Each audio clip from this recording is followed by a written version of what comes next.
Good morning, all of you. Today we are going to complete chapter number 6, Materials Around Us. 6.1, Observing Objects Around Us. Gudan and Sita are thrilled to go to their new class after the summer break. They enter their classroom and start talking. What have you brought to school today? Asked Shweta.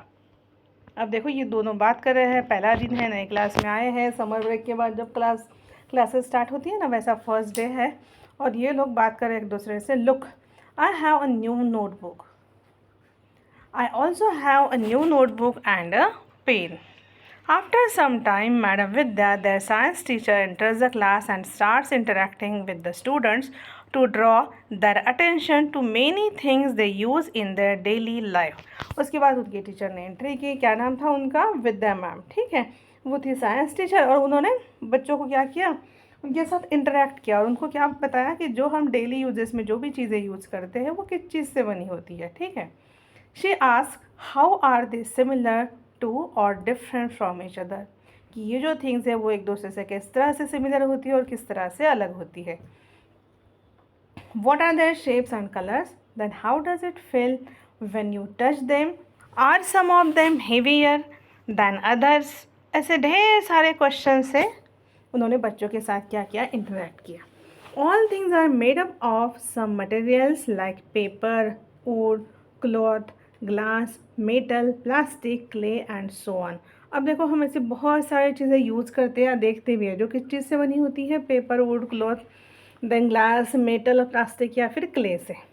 So any substance that is use to create an object is referred as a material. जैसे एक example ले दो, जैसे हमारा table रहता है, suppose wooden table है, तो उसमें क्या मटेरियल है, वुड, क्योंकि वो वुड से बना हुआ है. करेक्ट. चलिए, देन आपके लिए एक एक्टिविटी है. Make a list of object you see around and also write the names of materials they are made up of. ठीक है, तो वो आपको यहाँ पे लिखना है. कोई भी मटेरियल आप ले लो. जैसे घड़ा है हमारे घर में, मटका है, उसका क्या होगा मटेरियल, क्ले से बना है वो. Correct. So based on everyday observation, one can conclude that objects are made up of various materials. Then next, how to group material. Activity 6.2, let us group. Group the objects shown in figure 6.1 based on any common property such as shape, color, hardness, softness, shine, dullness or materials they are made up of. अब देखो, आपको ढेर सारे अगर सामान दिए और कहा है कि इनको क्या करना है, आपको सेपरेट करना है, इनको ग्रुप में डालना है अलग अलग, तो आप कौन से भी हिसाब से उसको अलग अलग कर सकते हो. कौन सी भी कुछ प्रॉपर्टी ले सकते हो, जैसे कि उनके शेप या फिर अकॉर्डिंग टू कलर या hardness, softness, whatever you want. Then which property did you use to group the objects in activity 6.2. Then did your friends group object based on similar properties. Then what did you learn from this activity. You must have noticed that an object can be made from different materials and some materials can be used to make more than one object. अब जब आप लोग ये classification करोगे ना, तो आपको समझ में आएगा कि बहुत सारे ये जो ऑब्जेक्ट्स है, हर कोई अलग अलग मटेरियल से बना हुआ है, कुछ कुछ तो सेम ही मटेरियल से बने हुए हैं. So the method of arranging the object into group, क्या क्या है यहाँ पर, ऑब्जेक्ट्स को ग्रुप में डिवाइड किया है और उसे हम क्या कहते हैं, क्लासिफिकेशन, मतलब arrangement of the object into a groups. ठीक है. Objects can be classified on the basis of common property that they have. Similarly we can classify material based on certain properties. Then activity 6.3, let us think what material we can use to make a tumbler. ठीक है, अब आपको सोचना है कि अगर ये tumbler हमें बनाना है तो हम लोग कौन से मटेरियल से बनाएंगे. ठीक है, और वो आपको लिखना है. तो जैसे किस चीज़ से बन सकता है, steel, then glass, paper, plastic या फिर वुड, कोई भी मटेरियल से बन सकता है. Then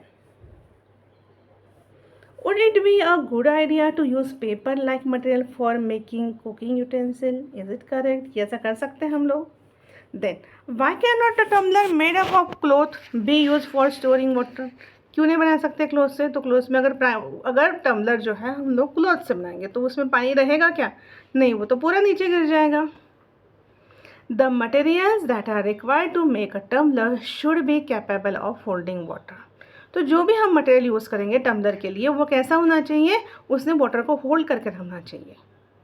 What decides which material should be used for making an object? तो हमें किस चीज़ से पता चलता है कि कौन सा मटेरियल किस चीज़ के लिए यूज़ करना है? We choose a material to make an object depending on its properties. तो हम लोग क्या करते हैं, पहले मटेरियल की प्रॉपर्टी देखते हैं और सबसे मेन चीज़ तो हमें पर्पस देखना है कि वो ऑब्जेक्ट किस चीज़ के लिए यूज़ करना है। Then we may use different materials for making different parts of an object. For example, a pen may be made up of different material जैसे कि plastic, metal and ink. Then, why are different material used for making balls for various sports? Can a cricket ball be used to play tennis? Then activity, let us explore. Figure 6.3 illustrates a variety of balls that are of same size but made up of different materials. Take each ball and drop it from a fixed height. Note the height to which the ball bounces and record it. Identify the ball that achieved the highest bounce. ठीक है, अब ये 3 ball आपको दिया है, tennis ball, cricket ball और एक है हैंड एक्सरसाइज बॉल। तो इनको ना आपको एक स्पेसिफिक हाइट से गिराना है और देखना है कि कौन सा बॉल सबसे ज़्यादा क्या होता है, बाउंस होता है। जैसे एग्जांपल अभी लो, टेनिस बॉल वो बहुत ज़्यादा बाउंस होता है, देन क्रिकेट बॉल ये medium, then hand exercise ball वो कैसे होगा, लो लेवल तक होगा। Then next, discuss in class other properties of sports ball such as size, colour, texture and how high they bounce and understand why balls are made up of specific materials for specific sports. अब हर sports के लिए अलग size का ball है, अलग colour का है, अलग टेक्सचर का है, तो ऐसा क्यों होता है ये आपको ढूंढना है। Then observe figure 6.4 and group the objects in as many different ways as possible.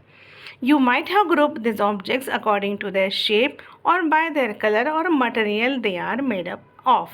मतलब ये आपके हिसाब से, आप शेप के हिसाब से उसको ग्रुप में डाल सकते हो या फिर कलर या फिर मटेरियल।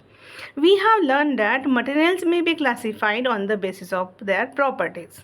अभी हमने सीख लिया है कि मटेरियल किस तरह से क्लासीफाइड करते हैं, on which basis, on the basis of their properties. For example, in the kitchen, we usually store things in such a manner that similar utensils are placed together. Similarly, a grocer usually keeps all types of spices in one corner, pulses and grains in another corner, and so on. You may also visit any chemist shop and inquire about how medicines are arranged. अब ये सही में ये जो है kitchen वाला example दिया है, होता है ना, मम्मा भी स्पाइसेस एक जगह पे रखती हैं, है ना, दाल है, चावल है, वो अलग रखेगी। वैसे आप ग्रॉसरी शॉप में जाकर भी देख सकते हो, वहाँ पर भी वो लोग और स्पाइसेस अलग रखते हैं, ग्रेन्स अलग रखते हैं, पल्सेस अलग रखते हैं। Then next, 6.3, what are the different properties of material? Let us learn some more properties of material. Observe and identify appearance of material. Materials often look different from each other. Freshly cut wood, which is unpolished, has a distinct appearance, quite different from that of iron. अब देखो, कोई भी material है ना, वो एक दूसरे से अलग दिखते हैं, समझ में आता है हमें। जैसे यहाँ पर है, वुड कट करके रखा हुआ है, अनपॉलिश्ड है, ठीक है, तो उसका अपीयरेंस अलग दिखेगा, ठीक है। वो आयरन और अगर वुड को साथ में रखेंगे तो हम लोग पहचान लेंगे कि ये वुड है और ये आयरन है। Similarly, iron looks different from copper and aluminium. अगर आयरन रखा है, वहाँ पर कॉपर के बर्तन है, एल्यूमिनियम के है, तो हम लोग पहचान जाते हैं ना कि ये एल्यूमिनियम से बना हुआ है, ये कॉपर का है और ये आयरन का। मतलब हर मटेरियल अलग अलग दिखता है। However, there might be some similarities among iron, copper, aluminum that makes them different from wood. लेकिन ऐसा भी है कि कॉपर, एल्यूमिनियम और आयरन इन लोगों में कुछ सिमिलरिटी है, करेक्ट, जो इसलिए वो लोग वुड से अलग हैं। Then let us do a sorting challenge. Collect small pieces of paper, cardboard, wood, chalk, copper wire, aluminum foil, and any article made up of brass, bronze, steel, etc. Take a look at the pieces you have collected. अब ये सब collect करना है और उनको एक बार अच्छे से देखना है. Do any of these materials shine when light falls on them? तो आपको वहाँ पे देखना है कि इसमें से ऐसा कौन सा मटेरियल है जिसके ऊपर लाइट पड़ने के ऊपर वो शाइन होता है। देन क्या करना है, ऑब्जर्व द टेक्सचर। टेक्सचर कैसे समझ में आएगा, उसको जब आप टच करते हो ना, अगर वो रफ लगता है या स्मूथ, ठीक है, वो हो गया texture. Then colour and other noticeable features and record your observation in your notebook and group the collected pieces based on their appearance। ठीक है, चलिए। Materials that typically have shiny surfaces are said to have lustrous appearance। कुछ material ऐसे होते हैं जो कैसे दिखते हैं, एकदम शाइनी सरफेस रहते हैं उनके, ठीक है, उन्हें कहते हैं, उनका अपीयरेंस कैसा होता है, lustrous. Such material with lustre shining are usually metals. Examples of metal include iron, copper, zinc, aluminium, gold. Gold चमकता है ना, पहचान जाते हैं हम लोग कि ये गोल्ड की चीज़ है। देन हाउएवर सम मेटल, अब जैसे मेटल में शाइनिंग होती है, लेकिन कुछ मेटल्स ऐसे होते हैं, दे मे लूज देयर लस्टर, वो अपनी शाइनिंग खो देते हैं, एंड स्टार्ट टू लुक डल, और वो डल दिखते हैं, नॉन लस्टरस दिखते हैं। क्यों दिखते हैं, due to the effect of air and moisture on them. As a result, we often notice the luster only on their freshly cut surface। अब आप सिल्वर के बर्तन ले लो, वो भी थोड़े दिन के बाद ब्लैक ब्लैक होने लगते हैं। कॉपर के भी देख लो, क्योंकि जब उनका एयर के साथ कांटेक्ट आता है तो कुछ केमिकल रिएक्शंस होती है, इसलिए वो ब्लैक दिखते हैं, ठीक है। Then non lustrous material are those that do not have a shiny surface. अब ये जो है नॉन लस्टरस मटेरियल, उसमें वो बिल्कुल भी शाइन नहीं करते हैं।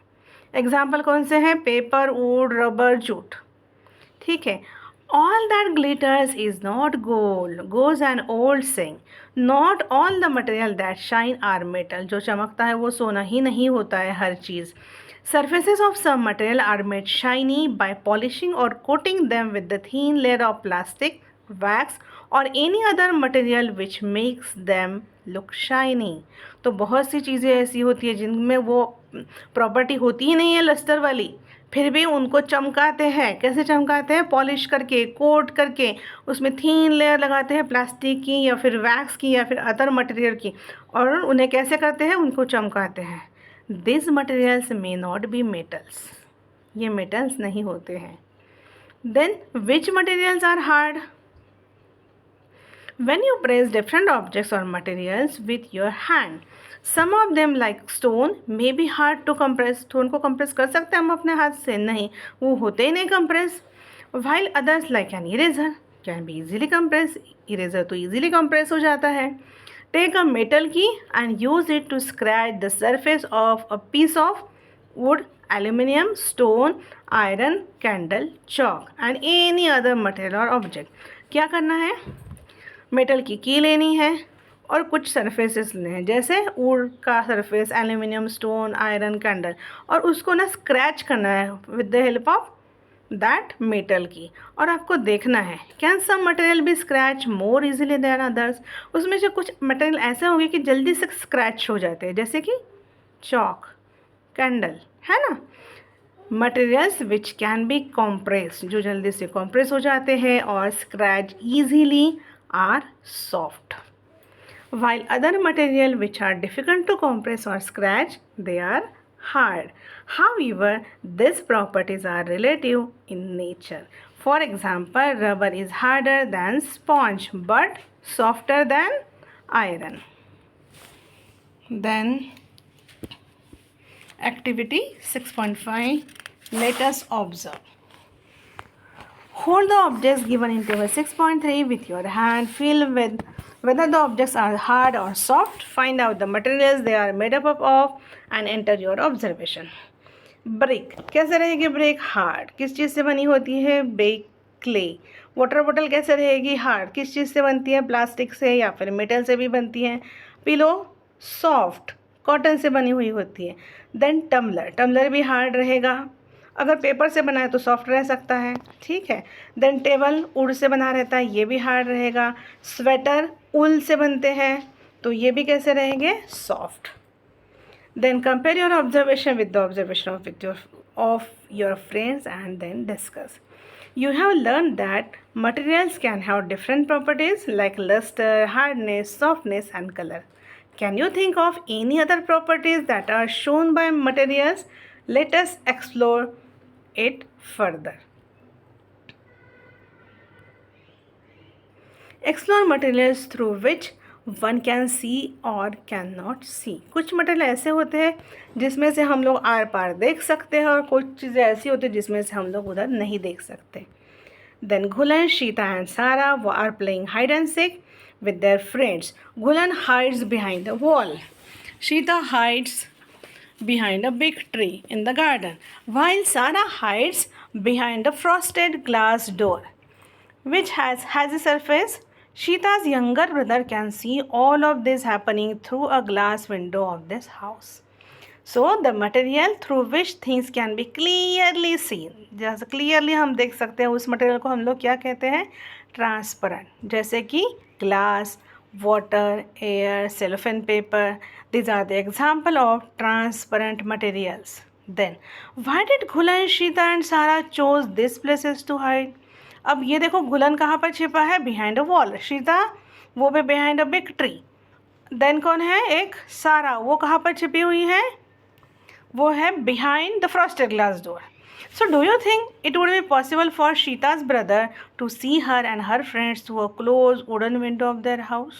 नहीं देख सकेंगे. क्यों नहीं देख सकते हैं? देखो, These are many material through which you are not able to see at all. बहुत से ऐसे मटेरियल होते हैं जिनसे हम आर पार नहीं देख सकते हैं. These materials are called opaque. Example है wood, cardboard and then metals. ठीक है. अब ये सारा जहाँ पर छिपी है वो वाला ग्लास देखो वो कैसा है? फ्रॉस्टेड है. The material through which object can be scene. Object तो दिखता है बट नॉट क्लियरली. लेकिन क्लियरली नहीं. वहीं पर देखो आप, वो है ना उसका दरवाज़ा जो है उसमें से देखो वो दिख तो रही है लेकिन क्लियरली नहीं दिख रही है. और जहाँ पर डोर ओपन है वहाँ पर अच्छे से दिख रही है. So the materials through which object can be seen but not clearly are known as translucent. Example है butter paper. Then frosted glass are the example of translucent material. Then look at figure 6.5. Identify and label the nature of materials used by Gulan. देख गुलन कहाँ पर है? A. Behind the wall. ये है opaque material. Then शीता B. Again opaque material. Then सारा हाँ कहाँ पर है? ये frosted glass के पीछे. ये कौन सा material हो गया? Translucent. Then शीता's brother D. वो है ना विंडो में खड़ा हुआ, वो कौन सा मटेरियल हो गया? Transparent material.